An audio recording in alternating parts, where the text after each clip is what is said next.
In this video, you'll learn how to hide pages in Notion.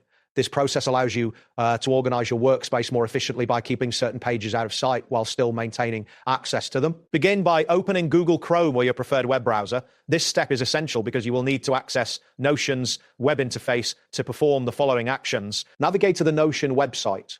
Once you are on the home page, ensure that you are logged into your account. If you are not logged in, enter your credentials to access your Notion workspace. After logging in, locate the new page option within your workspace. This action will create a new page where you can store hidden pages. Click on it to initiate the creation of this new page. Next, type in the name of the new page. This name can be anything you choose, but it is advisable to select a name that indicates it will contain hidden pages.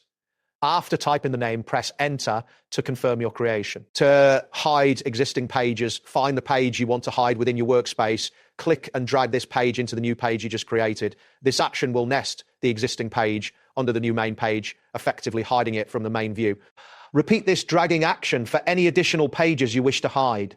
Each page you drag will be stored within the main page, keeping your workspace tidy and organized. Once you've dragged all desired pages into the new page, click on the main page you created. This will open it, allowing you to verify that all hidden pages are now contained within it. You should see a list of the pages you have hidden. Finally, confirm that all pages are now hidden under the single main page.